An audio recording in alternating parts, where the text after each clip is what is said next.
Yo desaparezco. Ya, está grabando.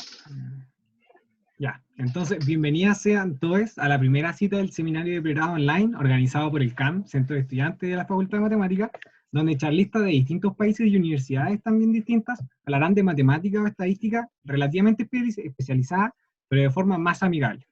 Por lo que estamos muy ansiosos no solo de escuchar esta charla en particular, sino de las 6 ya que están confirmadas. Y ya pronto publicaremos también las fechas de estas. Ahora tenemos el agrado de iniciar el seminario con Nicolás Vilche, destacado de la facultad, conocidos por muchos, y si no, ahora van a tener el honor de conocerlo. Actualmente es estudiante magíster en la facultad. Entonces, sin mucho preámbulo, vamos a dejar que Nicolás nos hable un poco de lo que trabaja hoy en día, que hace alguien que estudia magíster en matemáticas, para luego dar paso a lo que sería el seminario como tal. Así que eso, compórtese en el chat, por favor. Y eso, bienvenidos sean todos, insisto. Muchas gracias, Andrés, por la presentación. Muchas gracias a todos por venir. Siempre es un gusto poder estar en comunidad hablando un poco de matemática. Parte de las gracias de estudiar una carrera como esta es poder juntarnos cada cierto tiempo a hablar de lo que nos gusta, a hablar de lo que nos interesa, en parte porque es divertido por ser, y en parte como una excusa para generar comunidad, para reunirnos entre todos, en especial en estos tiempos en los que ya no nos vemos en la sala de estudio todos los días. Como dijo Andrés, hoy día les voy a contar un poco de cosas más o menos relacionadas al área en la que estoy haciendo investigación. Estoy trabajando en un área llamada geometría algebraica, bajo la tutela del profesor Giancarlo Ursúa, profesor de la facultad desde hace bastantes años. Eso sí, voy a contarles algo que está bien en el borde de las cosas que me interesan. Lo escogí principalmente porque puedo hacer bastante más demostraciones. Por lo mismo, en caso de que les surjan dudas, vayan preguntándome nomás. Entonces, el título, como se fijaron, es triangulaciones y fracciones continuas. Entonces la pregunta uno que uno se hace cuando un título así es, bueno, no estoy haciendo clic. ¿Qué es una triangulación? Ya que está en el título, suena bueno llevarse al menos una idea de qué significan eso. Para mí, da un polígono de n lados, voy a pedir que sea convexo solamente para que las diagonales pasen por adentro. Una triangulación es cortarlo en triangulitos, trazando diagonales que no se corten. Por ejemplo, en la figura de abajo puse un octágono, un polígono de 8 lados, y trazé algunas diagonales que lo cortaron en 1, 2, 3, 4, 5, 6 triángulos. ¿Sí? Entonces, yo acá sigo la mala costumbre de la gente que hace matemática, que escriben algo distinto a lo que están pensando. Eso se van a fijar que, en especial para los más chicos, se van a fijar de que es algo que la gente en matemática hace todo el rato, que escribe una cosa, pero en verdad están pensando en otra. Por ejemplo, tal y como lo tengo escrito, uno puede decir, bueno, esas dos triangulaciones, tomé un hexágono, lo corté con tres diagonales, y uno podría decir, bueno, esas triangulaciones son la misma. Para mí, esas van a ser triangulaciones distintas porque tengo que reflejar para obtener una a partir de la otra. Y cosas como esta, como la de abajo, en la que lo único que tuve que hacer fue rotar. De nuevo, solamente para distinguirlas, porque yo quiero pensar esas dos como triangulaciones distintas, hay distintas maneras de solucionarlo. La que voy a usar yo es pintarles un lado, y ahora estas dos son distintas porque tienen un lado pintado que va a ser como un lado base. Otra opción sería numerar los vértices, en vez de pensar el polígono como la figurita, pensarlo como que tiene vértices 1, 2, 3, 4, 5, 6, 7, 8, y ahí que las triangulaciones coincidan es que calcen al hacer la correspondencia con los vértices. Entonces, una pregunta, algunas cosas básicas que cumplen estas triangulaciones es, bueno, ¿qué tanto sé yo de ellas? Puede ser cualquier cosa. Por ejemplo, algo que uno puede probar es que cuando tengo una triangulación de un polígono de n lados, necesariamente tengo que utilizar n-2 triángulos y n-3 diagonales. ¿Qué significa eso? Por ejemplo, cuando tengo un hexágono, si lo triangulo, sin importar cómo sea la triangulación, van a salir 4 triángulos y voy a haber utilizado 3 diagonales, que es lo que pasaba acá. En estos 3 ejemplos, que moralmente son el mismo, si es que uno lo refleja, lo rota, aparecen 4 diagonales y perdón, aparecen 3 diagonales y 4 triángulos. Otra manera de hacer esto mismo era que yo hubiera unido, digamos, el primer vértice con el tercero y el quinto, como colocando un triangulito al medio. Habiendo hecho eso, también estaría partiendo el hexágono en 4 triángulos y hubiera trazado exactamente 3 diagonales. Sin importar cómo hubiera hecho esto, hubieran salido siempre 3 diagonales y 4 triángulos.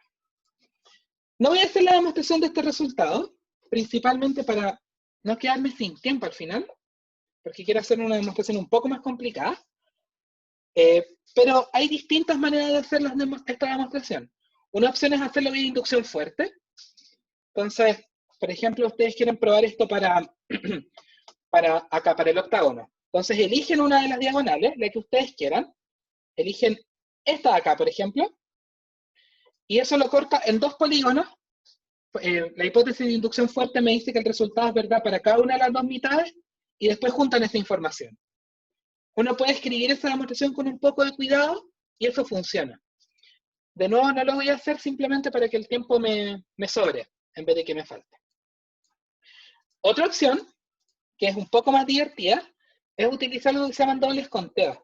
Esta es una técnica de combinatoria súper famosa en el mundo de Olimpiadas, y súper famosa para toda la vida, que se basa esencialmente en la siguiente idea. Voy a definir una situación y voy a proponer 2 maneras distintas de contar esa situación.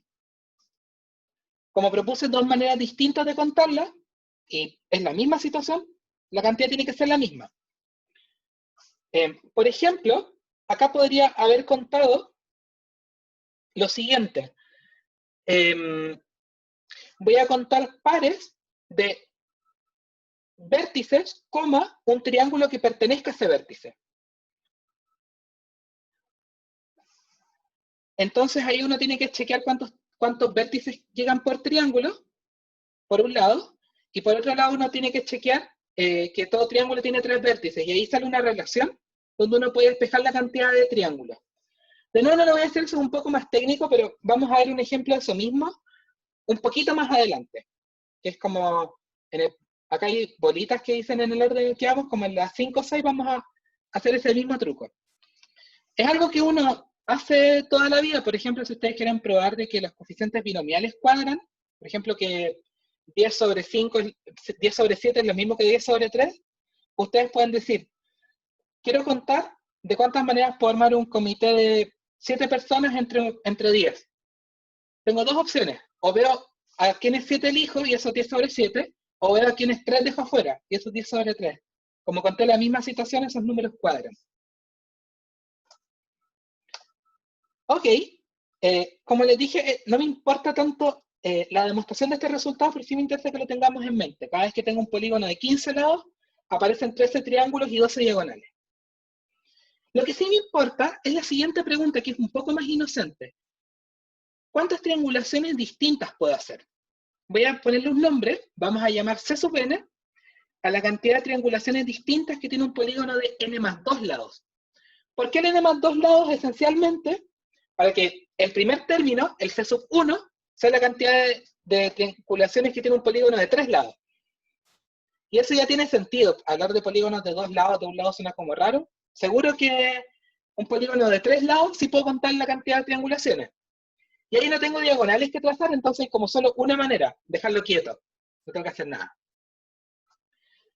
¿De cuántas maneras puedo triangular un polígono de 4 lados, lo que sería C sub 2? Bueno, ahí o trazo una diagonal o trazo la otra. Y no hay tantas más opciones. Para 3 lados, perdón, para C sub 3, para un polígono de 5 lados, uno tiene que chequearlo y ser bien ordenadito, pero uno puede probar de que resultan exactamente 5 triangulaciones distintas, que son las que están dibujadas ahí abajo. Si se fijan, en todas les pinté un lado para poder distinguirlo nada más.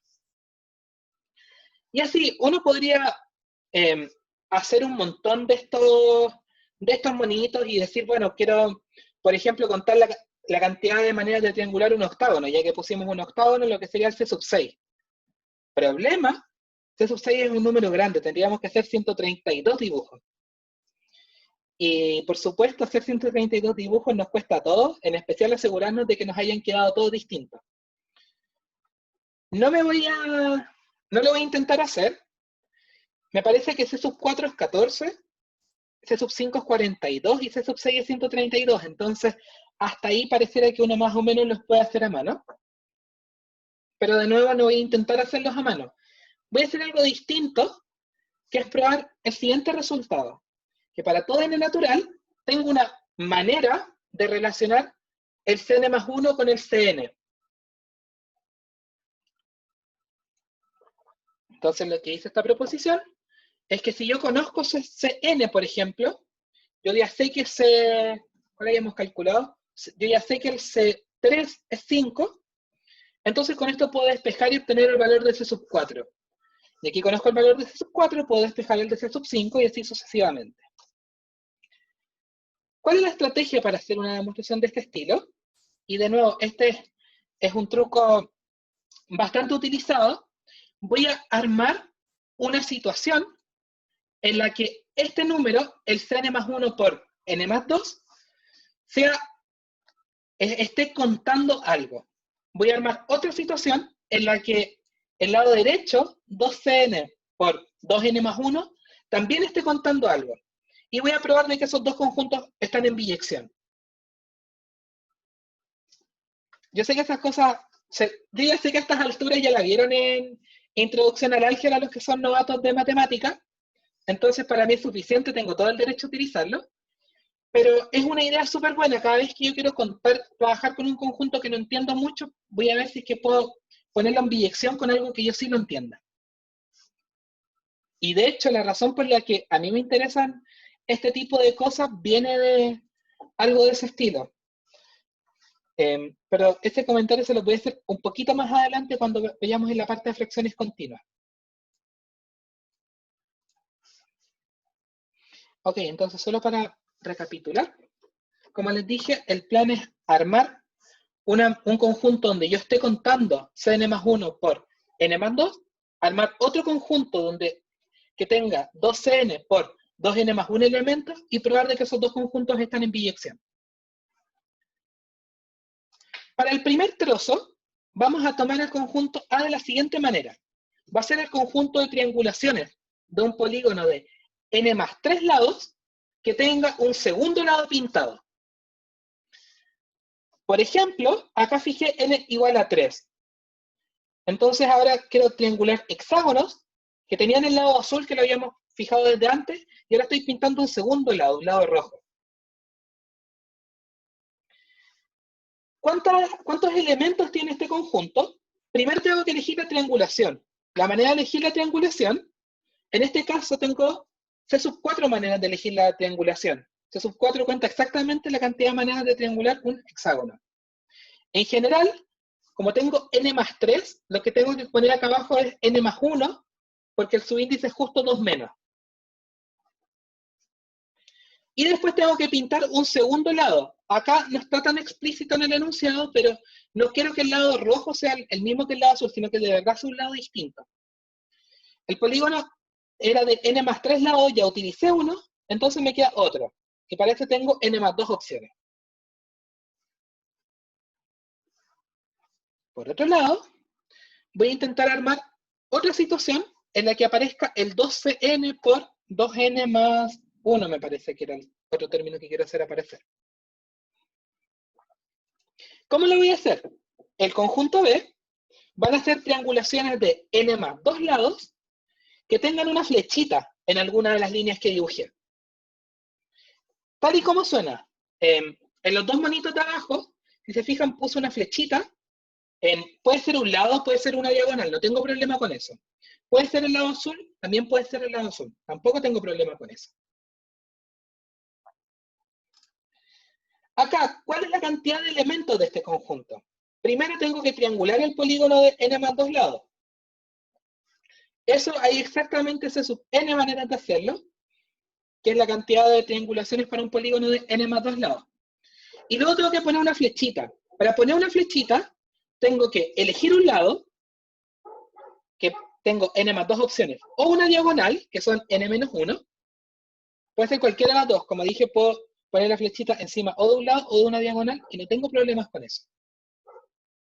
Y luego tengo que decir la flechita apunta para aquí, o la flechita apunta para allá, y ahí tengo que multiplicar por 2.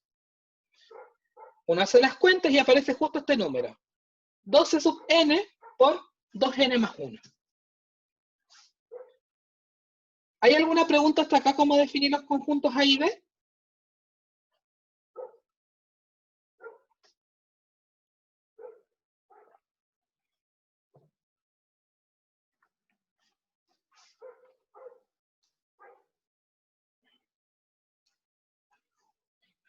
Pareciera que no. Entonces, el plan ahora es decir cómo voy a armar la biyección entre el conjunto A y el conjunto B. Y es una idea súper simple. Imaginemos que tengo a alguien del conjunto A. Por ejemplo, este de acá. ¿Qué voy a hacer? Voy a tomar el lado rojo, lo voy a apretar, lo voy a eliminar, lo voy a comprimir un punto. Entonces, ahora, este lado, quizás lo puedo hacer con una línea un poco más gruesa, ahí. Este lado y este lado los voy a pegar. Y voy a ponerle una flechita a este lado nuevo, apuntando hacia donde estaba el lado rojo. Entonces la flechita va a quedar como así. Y va a ser justo el mono que tengo acá abajo. La triangulación de la izquierda. Abajo. Hagamos el ejemplo en el de al lado. En el de al lado, que era esto de acá, tomo el lado rojo, lo elimino. Imagínense como que lo cortan, entonces les quedan como dos mitades, las juntan de nuevo y ponen una flechita apuntando hacia la derecha, en este caso, que es donde estaba el lado rojo. Hay un montón de detalles que probar. Por ejemplo, hay que probar de que esto es una biyección. Esto no es tan complicado de probar porque hay una manera de armar la inversa. Cuando uno parte con algo de abajo, cuando uno parte con una triangulación, con una flechita, donde está la flechita le meten un lado nuevo. Como que le meten un triángulo nuevo. Y obtienen una de las de arriba. Esa es esencialmente la manera de armar una biyección entre estos dos conjuntos. Y como están en biyección, necesariamente tienen la misma cardinalidad. Como ya habíamos calculado la cardinalidad de A, que era Cn más 1 por n más 2, y habíamos calculado la cardinalidad de B, que es 2Cn por 2n más 1, obtenemos la igualdad entre esos dos conjuntos. ¿Hay alguna pregunta hasta ahora con esto?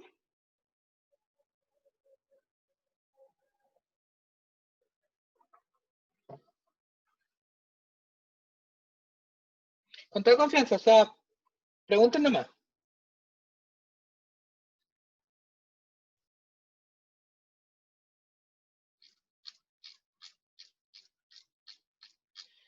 Si la presentación la voy a subir,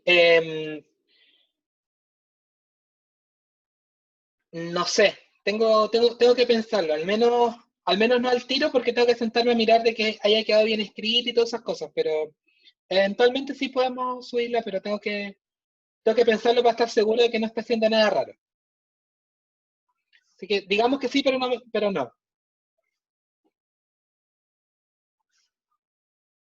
¿Alguna otra pregunta? ¿Algo más que quieran preguntar?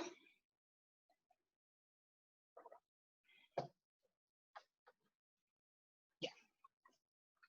Entonces, como les dije, la gracia que tiene esta fórmula es que esta fórmula relaciona el término n con el término n más 1. Entonces yo con esto puedo empezar a calcular los valores sin tener que hacer todos los dibujitos.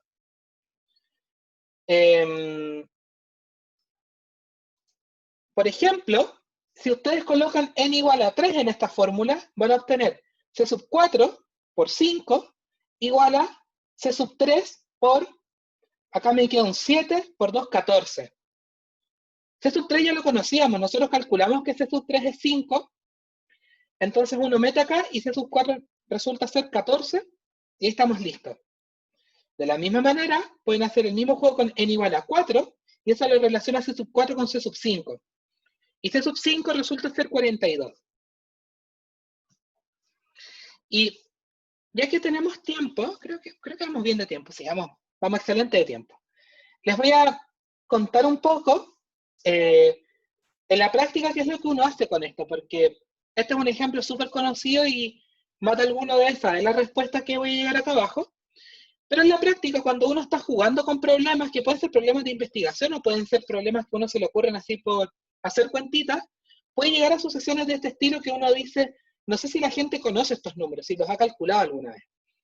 Hay una página súper famosa que se llama OASE, la enciclopedia online de secuencias de números enteros, y se las muestro por si nunca la han visto. Esto me parece que es una buena lección para la vida. Esta página se dedica a recopilar secuencias. Entonces la gente va y anota acá secuencias de números enteros que sean más o menos conocidas. Por ejemplo, si ustedes van y le colocan 1, 4, 9, 16, 25, etc., la que les va a salir primero es la secuencia de los cuadrados. Y uno dice, fantástico, porque tiene sentido y ahí uno puede ver un montón de propiedades que la gente ha estudiado de ellas, abajo, etc. Para nuestro caso, la que nos apareció es 1, ¿cuánto era? 1, 2, 5, 14, 42. Quizá uno podría haber calculado hasta el 42 a mano, así como haciendo experimentos, sin tener que haber probado la fórmula antes. Entonces uno lo mete acá, y la respuesta que aparece son los números de Catalán, C sub n, que están dados por esta fórmula. Y abajo la gente cuenta acerca de qué son estos números. El post es inmenso. Probablemente es el más largo de esta página porque los números de Catalán aparecen por todos lados. Entonces, como les decía, inductivamente uno puede probar, y puede probar no es que yo haya sido súper brillante y se me ocurrió esta fórmula, sino que yo ya sabía que era eso lo que tenía que llegar. Inductivamente uno puede probar de que los números C sub n se pueden calcular con esta fórmula. 1 partido en n más 1 por el coeficiente binomial 2n sobre n.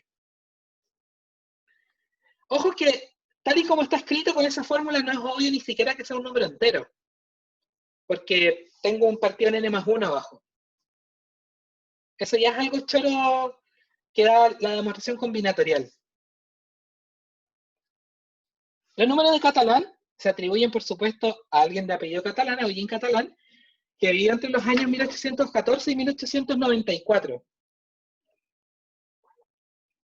Busqué qué era lo que estudió Catalán para llegar a este tipo de números, y resulta que él estaba interesado en estudiar un problema distinto, que es como, ¿de cuántas maneras puedo colocar paréntesis? Imagínense, quiero colocar 10 paréntesis, 5 para un lado y 5 para el otro.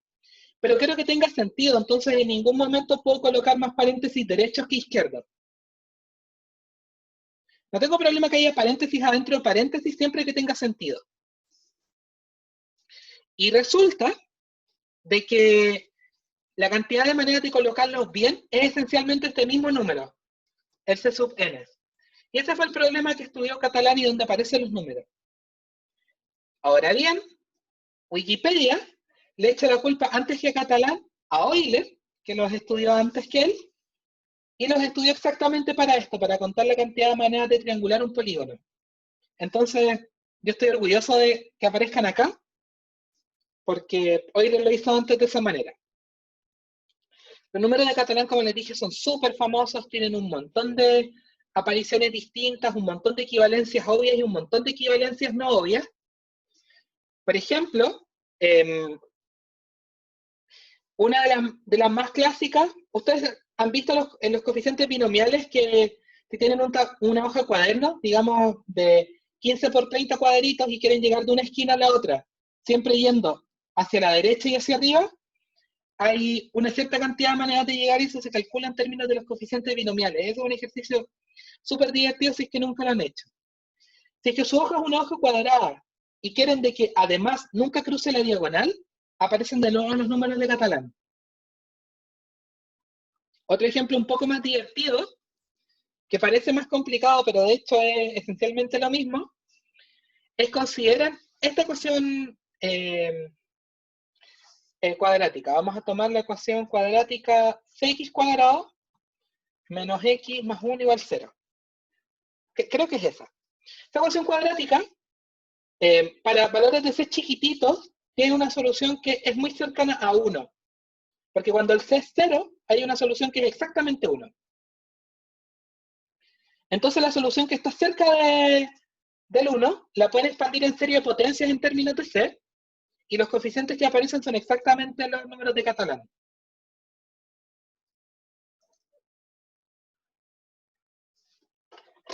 Pareciera como algo impresionante. Yo cuando lo vi en la lista de propiedades dije esto debe ser increíble y la demostración debe ser súper complicada, pero en verdad no es tan complicada. Hay una pregunta acá en el chat, Sebastián. Hola, yo tengo una duda. Que dijiste que Catalán estaba contando como forma de poner paréntesis. Uh-huh. ¿Eso fue porque él de verdad quiso contar las formas de los paréntesis o le salió de otro problema? La verdad no lo sé. Wikipedia le echa la culpa que era eso lo que estaba estudiando nada más. Ya. De todas maneras es una pregunta no tan rara, no tan innatural. O sea, a mí me parece que es un problema que a alguien se le podría ocurrir como jugando un rato.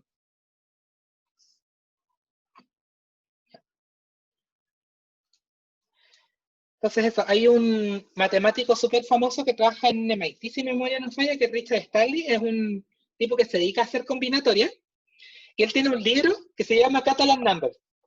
Y la única pega de ese libro es enumerar propiedades de los números de Catalan.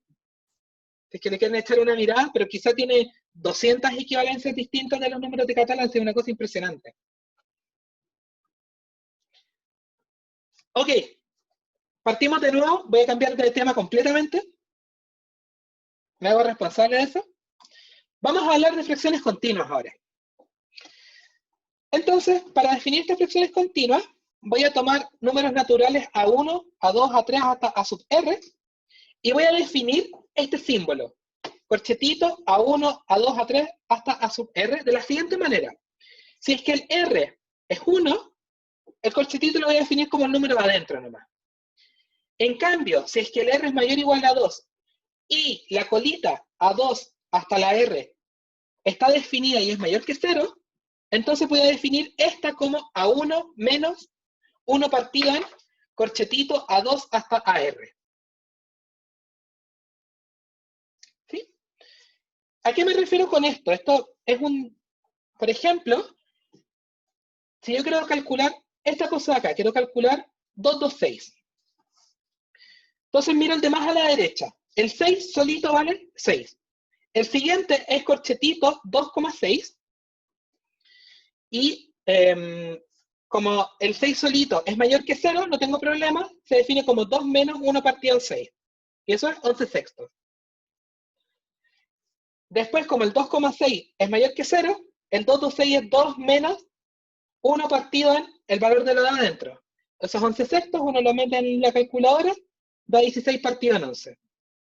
Esencialmente, lo que uno tiene que tener en mente es algo de este estilo. A 1 menos, uno pone una raya grande para hacer la división, 1 partido en A2 menos, uno pone otra raya grande para hacer la división, 1 A3 menos, y así sucesivamente. De ahí viene el nombre de fracción continua. Ojo, que si ustedes han visto fracciones continuas, ustedes me podrán decir, oye, ahí le falta un más. Eso es verdad, pero no. Las fracciones continuas que uno pareciera estudiar como en la naturaleza, o que digamos que los amigos les cuentan que existen, son fracciones continuas positivas. Estas son fracciones continuas negativas y estas tienen un sentido de existir. Voy a ir para allá al tiro. Un no ejemplo de una fracción continua, antes de pasar a los sí ejemplos, es el corchetito 2,1,2,1. ¿Por qué? El de más adentro, el de más a la derecha sería corchetito 1. Y esto vale 1. El siguiente sería 2,1. Uno hace el cálculo, da 1 de nuevo. El siguiente sería 1, 2, 1 y este vale 0. Si llego a 0 o negativo, yo digo que eso no está definido. Punto. Esa es mi definición arbitraria.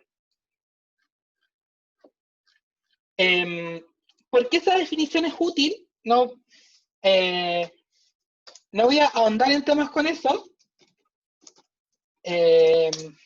pero lo voy a aceptar como un dogma y en 5 minutos más les explico por qué a mí me importa que aparezca eso.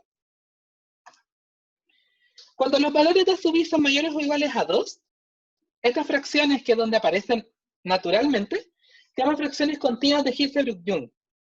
Entonces, se los presento a ellos dos, Friedrich Hirzebruch en la izquierda y Heinrich Jung en la derecha. Los dos trabajan en un área preciosa de las matemáticas que se llama geometría algebraica. En geometría algebraica, uno estudia, digamos clásicamente, uno estudia algo que se llaman variedades algebraicas. Las variedades algebraicas son cosas que se ven como ceros de polinomio. Como por ejemplo, ustedes hacen eso mismo en el colegio cuando ven las cónicas.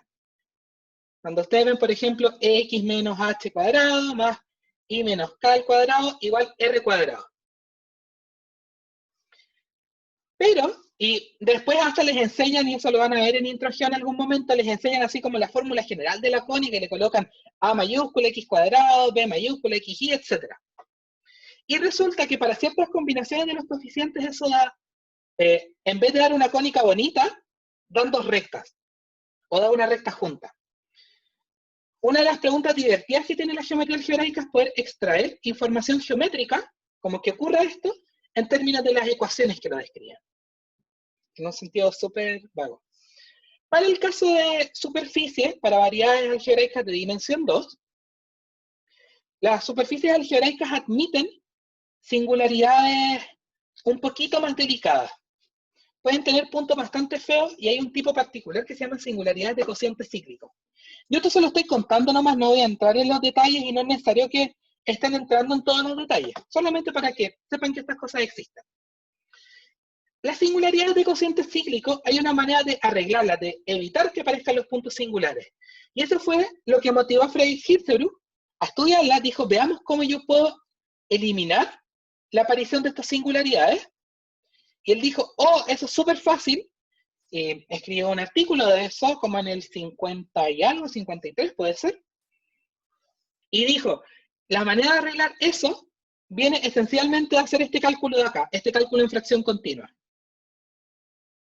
De tomar una fracción original y escribirla de esta manera, escribirla con estos corchetitos, y los números que aparecen adentro tienen que ver con cómo se soluciona esta singularidad. Y Hirzebruch, por supuesto, haber estado súper contento. Piensen que en esa época tenía algo así como 25 años, una cosa de ese estilo, poquito más, poquito menos, hasta que alguien le dijo, oye, eso lo resolvió alguien hace 50 años. Y de hecho Jung había publicado eso en un paper en 1903, si mi memoria no falla, o 1908, pero que tampoco se había hecho muy popular. Por eso yo se lo atribuyo a los dos, aun cuando probablemente a Hirzebruch se lo debemos un poco más porque se hizo más conocido. ¿Ya? Entonces, la diapositiva anterior da de hecho algo un poco más simpático de lo que ya les conté. Hay fracciones que pueden dar cero. Por ejemplo, esta de acá. Acá, si se fijan, yo tenía un 1, 2, 1, y esa fracción estaba definida y daba 0. Un ejemplo un poco más complicado, que me lo van a creer a menos que lo quieran calcular, si toman una hoja y un lápiz, van a chequear de que esto es verdad. Ustedes meten a la calculadora el 5, 1, 3, 1, 3, 2, 2, y resulta que también da 0. Y eso es algo súper choro, de que es inesperado de que haya fracciones que den 0. Eso no pasa en el caso positivo, porque todas las cosas son positivas y no aparece en ningún momento un 0. Pero en el caso negativo, en el caso que estudio yo, sí puede dar una fracción que es 0. Entonces lo que voy a intentar hacer en las diapositivas que me quedan es intentar buscar todos estos ejemplos, al menos, bueno, entenderlos un poquito. Entonces voy a ir contándoles más o menos cómo uno arma la demostración entera. No voy a hacer todos los detalles porque es difícil de digerir. A mí me tomó un poco de tiempo leer estas cosas con calma. Si es que alguien está interesado, se las puedo contar o me puede escribir y vamos a hablar un poco de eso, donde uno aprende estas cosas. Por ejemplo, si es que yo coloco puros numeritos mayores que 2, o al menos 2 adentro, resulta que este corchetito está definido y es mayor que 1. Eso es algo que uno puede probar, y la demostración es por inducción. Cuando el R es 1, no hay nada que probar. Con 1 siempre están definidos y es mayor que 1. El paso inductivo, ¿cómo se hace? Paso inductivo, tengo una cadena de puros términos que son mayores o iguales a 2. Le borro el demás a la izquierda, me siguen quedando puros mayores o iguales a 2. Por hipótesis inductiva, eso es mayor que 1. Así que en particular, es mayor que 0 y tengo derecho a definir la fracción. Y me queda algo de este estilo. A1 menos 1 partido en el corcho adentro. Ahora bien, yo sé que el corchete A2 hasta AR es mayor que 1, es mayor que 1. Ahí sí, yo sabía que en alguna le iba a chontar.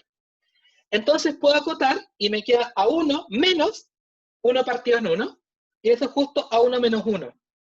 Pero A1 era mayor o igual que 2, entonces A1 menos 1 es mayor o igual que 1. Y ahí obtenemos que el corchete A1 hasta AR también está definido y también es mayor que 1. De nuevo, esta demostración típicamente uno la hace por inducción, y de hecho uno puede probar algo un poco más fuerte. Si es que los términos son mayores o iguales que 2, de hecho la expansión es única. Si yo le doy un número racional, le doy mayor que 1, eso sí, no sé, 307 dividido en 152, ustedes pueden expandir eso con puros términos mayores o iguales que 2 y esencialmente es único. ¿Alguna pregunta hasta acá?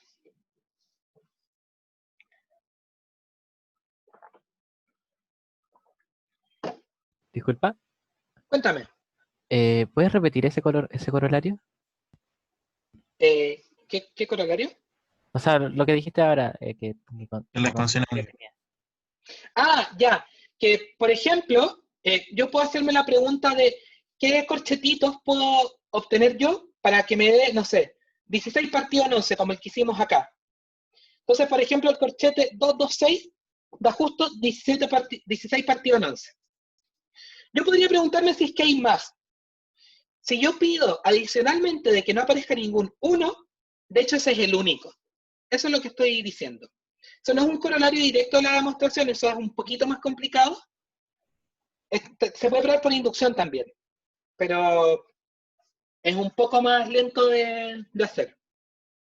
Ahí Ya, tienes que hacer inducción en el denominador, si mi memoria no falla. vale, perfecto. Muchas gracias.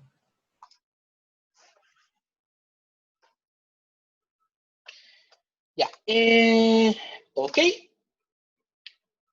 Como corolario de lo anterior, si yo tengo un corchete que da 0, entonces tiene que aparecer un 1 adentro. Porque si no apareciera ningún 1, todos los términos serían mayores o iguales que 2. Y ya probamos que en este caso no puede ser 0. Tiene que ser, de hecho, mayor que 1. La ventaja de esto es que vamos a hacer el siguiente juego. Voy a tomar mi corchete, voy a ver dónde hay un 1, y con eso uno hace una operación y obtiene una más chica que sigue dando 0.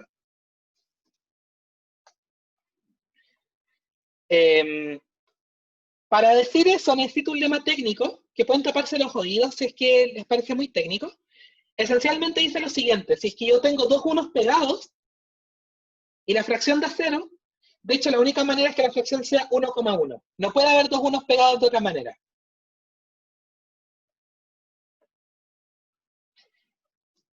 De nuevo, esto es algo un poquito delicado a probar, y voy a darme el lujo de no hacer todas las demostraciones, en especial para los que son más chicos y nunca han venido a un seminario. Típicamente en los seminarios uno va eligiendo qué cosas demostrar y qué cosas no. Principalmente por temas del público que uno escoge, del objetivo que uno tenga con la charla y cosas de ese estilo. En mi caso yo tengo un objetivo súper claro, no se los he dicho, pero tengo un objetivo. Y además sé más o menos el público al que quiero afrontar la charla, y por eso no hago las demostraciones que son un poquito más técnicas. Me las pueden creer en todo caso, y si están interesados las podemos discutir en algún momento. Ok, entonces la idea es la siguiente. Como les dije, esencialmente esta proposición dice que la única manera que haya dos unos pegados es que tenga el 1, 1. No hay más opciones. La idea es que si tengo una posición 1, entonces voy a armar una cosa más chica que me siga dando 0. Voy a hacerlo con un ejemplo. Esencialmente la proposición dice lo siguiente. Por ejemplo, digamos que yo parto con esta fracción que da 0. Busco un 1, porque yo sé cómo vale 0 tiene que tener un 1 adentro. Lo busco, acá está el 1. Si tengo un 1 al medio, yo puedo hacer la siguiente pillería. Lo borro, y en los dos que estaban adyacentes les quito 1. Entonces, ahora en vez de 2, 3 es 2, 2. Y en vez de 2, 3 a la derecha es 1, 3. Al 3 y al 2 que estaban tocando este 1 que escogí, les quité, lo disminuí en 1. ¿Se entiende cómo paso de la de aquí a la de acá? ¿Hay alguna pregunta con eso?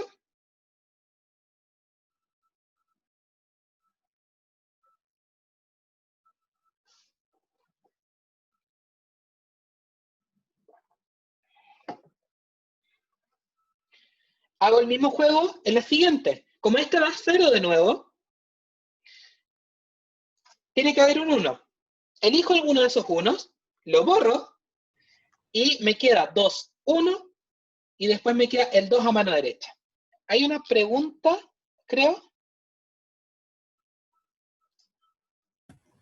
Ah, sí. Yo me preguntaba, entonces un corolario de eso es que al lado de un 1 siempre hay un 2. No necesariamente, porque podría haber un 1, podría ser que la fracción tenga más de un 1, Ah, cierto. ¿sí? Pero sí es verdad de que si es que hay pocos unos, tiene que estar pegado a algún 2, esencialmente. No lo dejé escrito porque para escribirlo de manera precisa tengo que hablar un poquito más complicado de lo que quiero. Por ejemplo, si se fijan, no les leí la proposición 5 porque está escrita en difícil. Para los que son un poquito más grandes la pueden leer por su cuenta, para el resto no, pero a ellos no se las voy a contar. Si son grandes para leerlas, para escucharlas, son grandes para leerlas. Lo que me interesa es cómo funciona este procedimiento. Después llego a esta de 3 y tiene un 1 al medio y lo borro y llego al 1, 1. Esencialmente, uno puede probar de que siempre llega a la fracción con 1, 1. Y de hecho uno puede hacer este juego al revés. Uno puede partir con el 1, 1 y le va agregando unos en algunas posiciones. Entonces, para ir al revés, lo que uno hace, voy a hacerlo con azul, por ejemplo, es que digo, al medio quiero agregarle un 1, entonces donde lo agrego, le hago un más 1 a los dos que está pegado.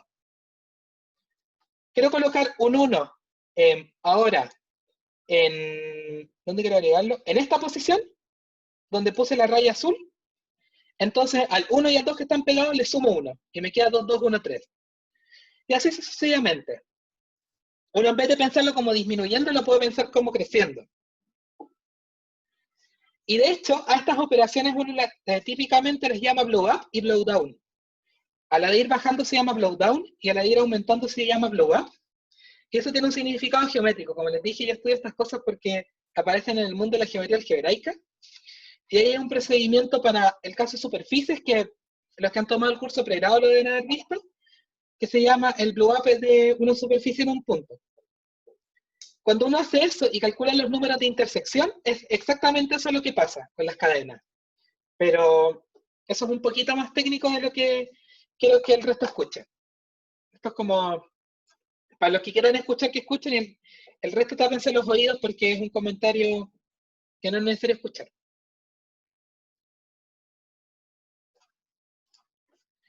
Ok, entonces como les dije, mi plan es conectar estos dos mundos. Si se fijan, no sé si alcanzan a ver la parte de arriba porque tengo la barrita del zoom, pero hay esencialmente 3 puntos. Ya cubrimos el primero de triangulaciones, cubrimos el segundo de fracciones continuas y el plan ahora es ver el tercero de biyección. Con biyección ahora me refiero voy a sentarme a mezclar los dos mundos que hemos construido en la charla. Hablamos un poco de triangulaciones, un poco de fracciones continuas, que claro, ustedes me pueden decir son súper bonitas, se nota que te gustan, pero ¿Por qué hiciste las dos juntas en una charla? Tenemos toda una sección para eso. Tenemos 5 diagramas para hacer exactamente eso. Entonces, por comodidad, cuando tengo un polígono de R más un vértice, y a los vértices los voy a llamar P0, P1 hasta PR, voy a ponerle A sub I a la cantidad de triángulos que tienen el P sub I como vértice. Por ejemplo, acá hice una triangulación, y esa triangulación ustedes ya la conocen. De hecho, uno de los primeros ejemplos que hicimos. Acá le puse nombre a los vértices, P0, P1, P2, P3, P4, 5, 6, 7. Entonces, por ejemplo, el A sub 1 es 1, 2, 3, 4, 5. Porque en el vértice 1 llegan 5 triángulos. El P sub 2, el A sub 2, perdón, es 1. Porque en el vértice P sub 2 aparece solo un triángulo. Y así. ¿Me siguen bien con esto? ¿Alguna pregunta hasta acá?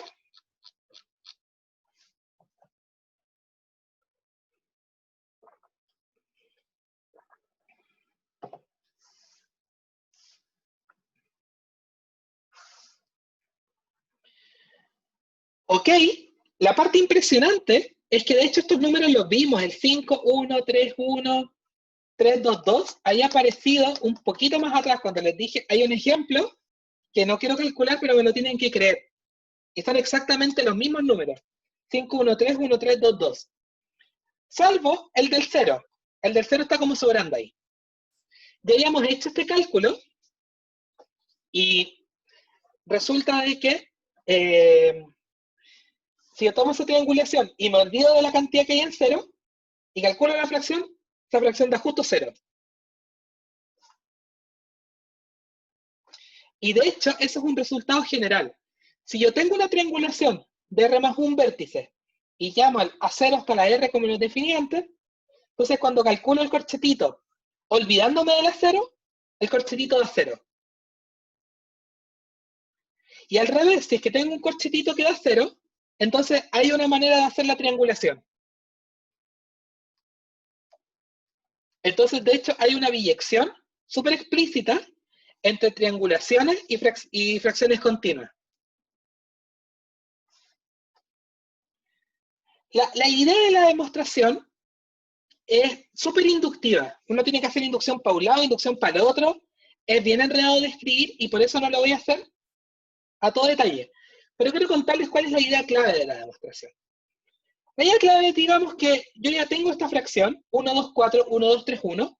La calculé, yo sé que era 0. Y quiero armar una triangulación a partir de ella. Entonces, el paso inductivo, digamos que yo elijo este numerito 1, lo borro, y me queda 1, 2, 3, 1, 3, 1, que es lo que está abajo. Aparte, responde a la pregunta de, no me acuerdo quién le había preguntado, que es que cada vez que tenían un 1 me habían dicho que necesariamente tenía un 2 al lado. Por ejemplo, este 1 de la derecha no tiene un 2 al lado. Eso no es importante, porque hay otros 1 que están por si acaso, digamos, como están de backup. Por eso ese 1 puede estar no pegado a un 2. Entonces, como les dije, ya alguien preguntó acá, ¿la cantidad de términos dicta con qué polígono hacer la triangulación? Sigue en el siguiente sentido. Si es que tu secuencia, por ejemplo, la secuencia que tengo acá, tiene 6 términos, el polígono que hay que triangular tiene que tener 1 más, tiene que tener 7. Si es que quiero hacer para una fracción de 10 términos, el polígono tiene que tener 11. Y así viceversa. Recíprocamente, si parto con un polígono de 17 lados, la fracción que obtengo tiene 16 términos.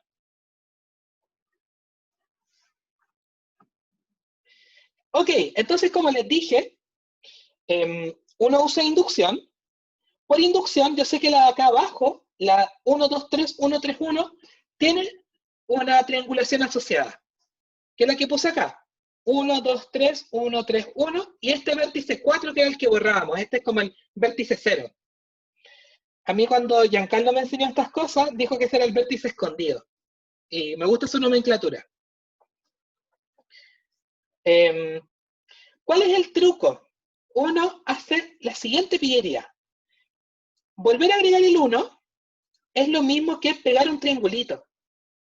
Cuando pego un triangulito en uno de los lados, me aparece un vértice nuevo al que le va a llegar exactamente un triángulo y me aparecen, en los dos vértices del lado, le llega un triángulo más, entonces aumentan en 1. Entonces, si se fijan, esta triangulación da justo 1, 2, 4, 1, 2, 3, 1, que es la que queríamos calcular. Entonces, esa es esencialmente la idea de la demostración. Como les digo, escribirla con cuidado es súper complicado. Yo la escribí para mi tesis. Giancarlo probablemente me la corrigió un par de veces diciendo esto no está claro, esto no se entiende, pero es esencialmente esa es la idea que uno realiza.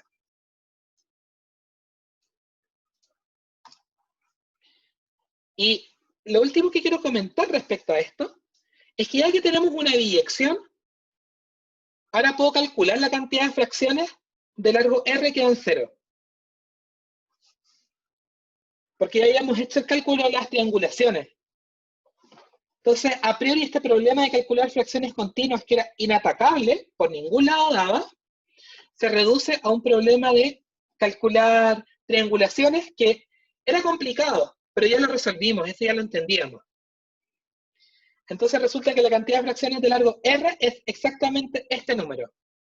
Se ve un poquito distinto al que estaba antes porque allá había como un n más 2, y acá de hecho una fracción de largo R corresponde a una triangulación R más 1. Entonces hay un par de más 1 menos 2 que se cambian y da justo ese valor.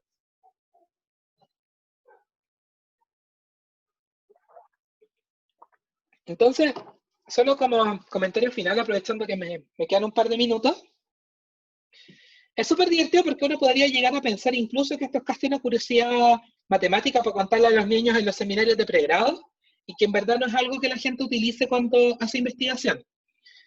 Resulta que sí, resulta de que cuando uno estudia estas singularidades de cociente cíclico que les conté, estos puntos singulares en superficie, una pregunta aún más divertida es decir, bueno, este es un punto singular, pero ¿cómo lo podemos suavizar? En vez de arreglarlo, pedimos que sea una degeneración. Como por ejemplo, si ustedes toman una sábana en su cama, la pinchan en un punto y lo levantan. Entonces pasaron de algo completamente suave a algo que tiene una puntita. Y de hecho, en geometría algebraica uno puede estudiar algo que se llama el espacio de deformaciones de la singularidad, que es entender cómo podemos degenerar a esa situación singular en particular. Y resulta de que la cantidad de componentes que tiene ese espacio, como la cantidad de maneras distintas de llegar, tiene que ver con el vértice escondido que aparecía acá. Algo que en principio dependía solamente de la fracción, tiene que ver con algo que depende de la triangulación, y eso es como bien sorprendente. Este es un artículo de Stevens de los 90, de algún año de los 90. Y bueno, eso creo que era todo lo que les quería contar. Muchas gracias a todos y, por supuesto, si tienen preguntas, pregunten nomás. No tienen por qué ser necesariamente relacionadas a la charla, pero esas tienen prioridad.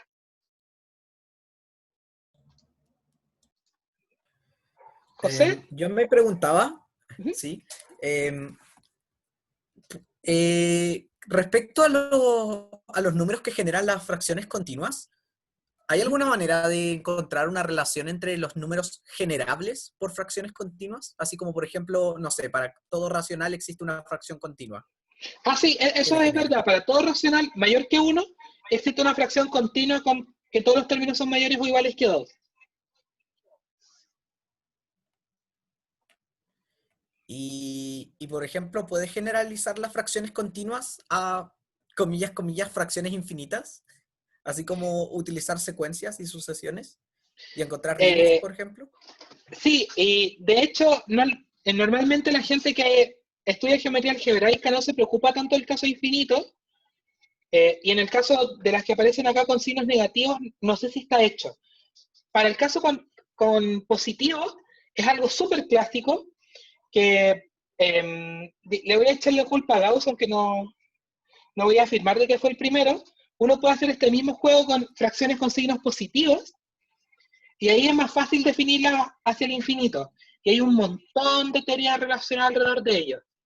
Por ejemplo, uno puede probar de que todo número irracional tiene esencialmente una manera de hacerse de manera infinita. Esa fracción da un montón de información de aproximación diofantina del número, te dice cuáles son esencialmente las mejores maneras de aproximar al número, a este número irracional por números racionales. Hay un montón de información dinámica que puedes extraer a partir de algo que se llama el mapeo de Gauss que está asociado y una medida invariante que tiene jugando, etc. Hay un montón de información de distintos lados que confluye ahí. Probablemente la persona correcta para hacerle estas preguntas, en caso que tengas más, yo sé responder las preguntas básicas de eso. La persona correcta acá es Ángela, que está haciendo su tesis en teoría ergódica con el profesor Godofredo Yomi, y ve cosas relacionadas a esto, no, cercanas pero no tan cercanas. Ya, muchas gracias. ¿Alguna otra pregunta? ¿Alguien más que quiera que le responda algo relacionado a esto? O no necesariamente relacionado a algo que ustedes digan, me gustaría saberlo y creo que eres la persona adecuada para responderlo.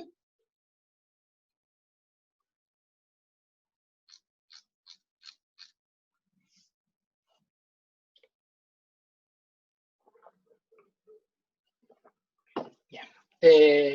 ¿Nicho? Estoy diciendo. Yo tengo una duda. Tú estás viendo fracciones de este estilo que eran iguales a 0 y dijiste que la expansión es única solo para números mayores a 1, ¿cierto?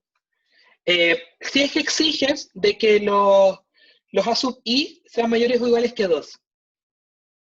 Ya. Hay un caso similar a esto con igual a 0, pero con algún otro número donde no sean únicas y cumple alguna propiedad interesante. Ya. Lo que pasa es que uno puede estudiar lo mismo, como decir, digamos que yo quiero mirar el número racional 17 partido en 13, y quiero mirar todas las fracciones que han 17 partido en 13. No voy a pedir que sean todas mayores o iguales que 2, pueden aparecer algunos 1. Esta proposición que yo hice acá, de ir achicando, de que tenías un 1 y lo eliminabas, sigue valiendo si es que la fracción es distinta de 0. Hay que hacerle un pequeño ajuste, pero sigue funcionando. Entonces, de hecho, ese caso no es tanto más complicado que este. Gracias.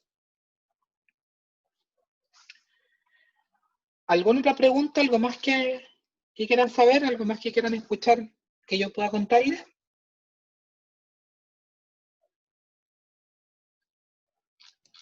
Yo tengo una duda. ¿Sí? En ese mismo cálculo, ¿es necesario pedir que sea igual a 0? O sea, si es que tengo una como cadenita, no sé, corchetito, con cualquier valor y algunos 1, ¿este cálculo funciona igual o no? Me parece que la segunda y tercera funcionan igual. La primera no. La primera cambia el valor de la fracción por no mucho. No sé si le suma 1, le resta 1, una cosa de ese estilo. Y de hecho eso es algo que a mí se me había pasado. Yo lo tenía escrito porque en ningún lado estaba bien escrito en la generalidad que yo lo quería, y yo lo escribí en mi tesis y dije así como que esto es verdad si es que uno pone cualquier cosa. Pero de hecho eso es falso, y me fijé bastante después, y hay que hacer un ajuste. Si me escribes después te puedo mandar donde está escrito bien, como un enunciado correcto de cómo funciona. Voy a mandar tu tesis. Te puedo mandar el pantallazo. Acá sí. ¿Alguna otra pregunta, alguna otra consulta? ¿Se escucha? Sí. Yo quería preguntarte si es que sobre los números de Catalán, sobre sus interpretaciones, ¿es la de las triangulaciones la que más te gusta, la que te parece más bonita, o hay otra que te parezca más bonita? A mí me gustan las triangulaciones, el resto no sé si me gustan tanto. Por ejemplo, no sé, quizás la primera vez que yo fui expuesto a los números de Catalán, me lo contaron como esto de llegar de una esquina a la otra sin cruzar la diagonal, y yo dije, ya que como, ok, Pero esto de las triangulaciones no es como un problema inventado. A mí me lo cuentan y digo, esto no es algo que alguien se inventó para hacer un problema combinatorio. Ah, ya, ya. En ese sentido, en mi corazón, la de las triangulaciones es súper natural. Gracias por responder. Bien. ¿Alguien más? Supongo que esto es hasta las 8, digamos. Y ya son un poquito más de las 8, pero si tienen más preguntas nos podemos quedar respondiendo dudas. ¿Sí? Si esto se puede extender a geometría no plana, o da igual, y son como grafos. De hecho, tal y como yo lo presenté acá, estos son esencialmente grafos, y de hecho no me importa, no hablo en ningún momento de la geometría. Déjame buscar un monito donde tenga la... Hay un Si estás monito viendo que no grande, se ¿no? crucen. Sí, es que uno puede hacer el siguiente truco. Acá, digamos que tengo esta triangulación, entonces por cada punto voy a colocar por cada triángulo voy a colocar un punto. Y cada vez que tenga dos puntos, dos triángulos que comparten, que son adyacentes, los voy a unir por una línea. Entonces, por ejemplo, ahí, allá, aquí, acá y acá. Adicionalmente, al triángulo que está tocando al lado del azul, lo voy a llamar vértice maestro, digamos, por ponerle un nombre cualquiera. Entonces resulta que esto da una biyección entre triangulaciones y árboles con un vértice maestro ordenado de cierta manera. Y esa es otra manera de interpretar los números de Catalán.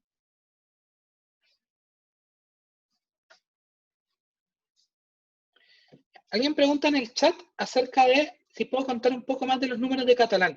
Los números de Catalán son esencialmente unos números que aparecen en un montón de problemas de combinatoria distintos. Entonces, voy a hacer un ejemplo distinto al que hice acá, el que conté cuando me preguntaba Omar. Por ejemplo, acá tengo un poco de espacio.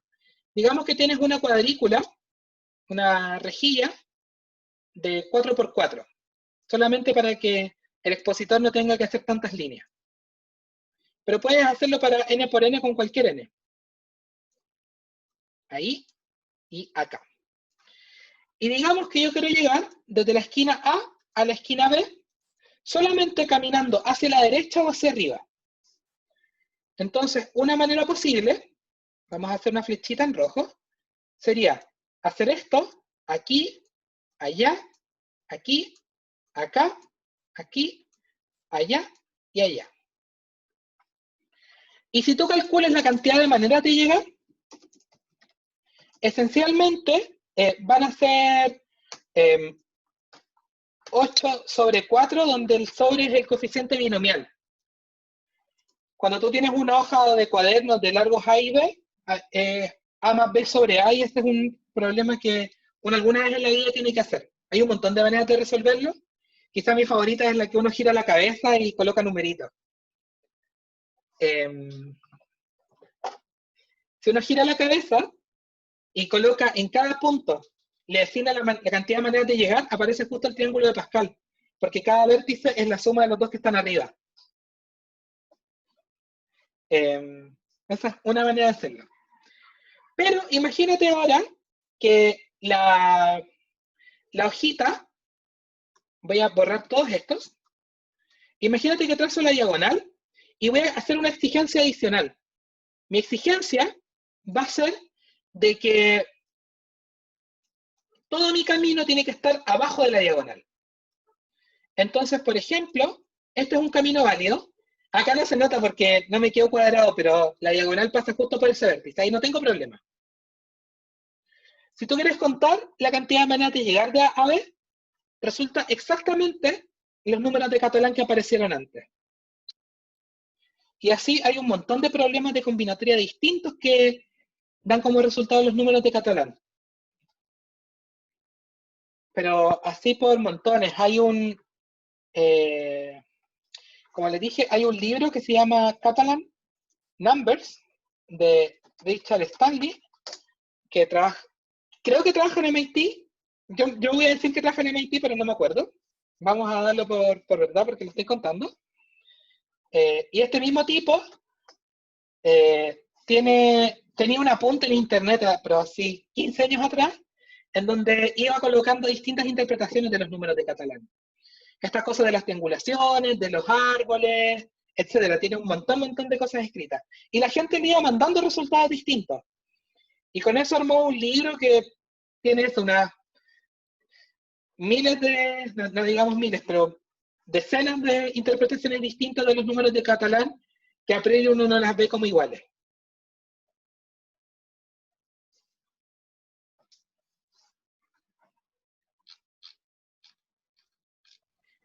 Ya. Yo creo que ya estamos en la hora. Sí, Yo creo que Víctor, que sea como la última. Sí, ya que Víctor alcanzó a escribir justo antes de que preguntara, respondemos esas y... Ya.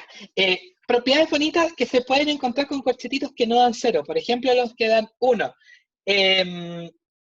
Hay un montón de propiedades bonitas de los corchetitos que no he contado y que si se las cuento van a parecer, parece que no tienen mucho sentido. Por ejemplo, voy a definir una clase, una familia de corchetitos. Vamos a usar la palabra familia. Familia de corchetitos. Y la vamos a llamar la familia Wall en honor a Jonathan Wall, que es un geómetra algebraico de fines del siglo XX. Y que creo que sigue haciendo cosas. La familia Wall va a estar conformada por las siguientes fracciones. Va a estar conformada por la fracción 4 y va a tener esta regla 1. Regla 2, si la fracción A1 hasta AR está, entonces A1 más 1, A2, AR, 2 está, y también 2, A1, AR más 1 está.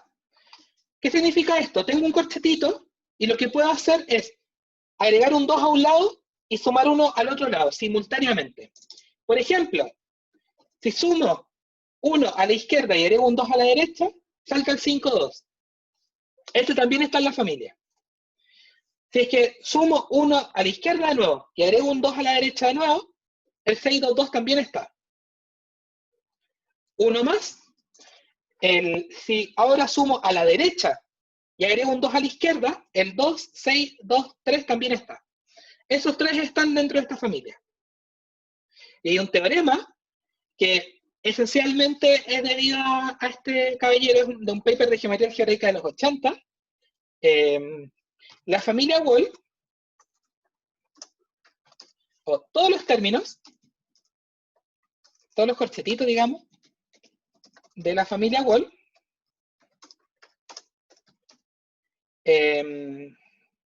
dan algo de este estilo. M cuadrado, o sea, el numerador siempre es un cuadrado, y el denominador es m por a menos 1. Siempre. Donde m y a son coprimos. O sea, no tienen factores en común. Y de hecho, cada vez que tú me das un m y un a que son coprimos, y tú escribes tu única fracción, aparece también en la familia Wall. Por ejemplo, nosotros hicimos un cálculo de una de estas acá. La 226 está también en la familia Wall y da 16 partido en 11. El 16 es 4 cuadrado y el denominador es 4 por 3 menos 1. Y ese es uno de los términos que aparecen en esta familia. Y esa es una propiedad, creo, impresionante. Hay un resultado un poco parecido para una familia un poco más complicada de escribir, que son las tres singularidades. Que también le voy a echar la culpa a Wall, aunque no estoy seguro si se la tengo que echar a él o a Collar y Schaeffer-Barro, que escribieron un paper en el 88. Y acá el experto es Fernando Figueroa, que está en el público, que escribió su tesis esencialmente estudiando ese tipo de cosas, en un contexto un poquito más general. Pero este tipo de cosas tienen un montón de propiedades combinatoriales que resulta ser que extraen un montón de información geométrica de lo que quieres estudiar.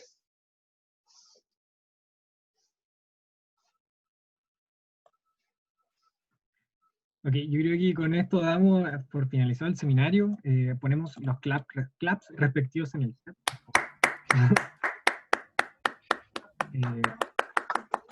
Entonces, muchas gracias a Nicolás Vilches por deleitarnos con matemática que puede ser súper digerible por alguien que tiene al menos un acercamiento, ¿no? Dado la carrera, ¿no? Que elegimos la mayoría que estamos acá.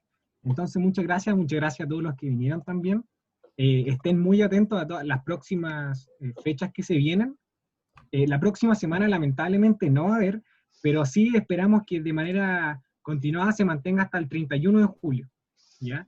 Y van a haber distintos tópicos, ya saben, matemáticas y estadística, así que la gente que vino de estadística, genial, hermoso que estén acá, pero hay temas más específicos para ustedes. Entonces eso, muchas gracias, esto se encontrará después en YouTube, de todos modos. Así que eso, no sé si quieres finalizar con algo, Nicolás.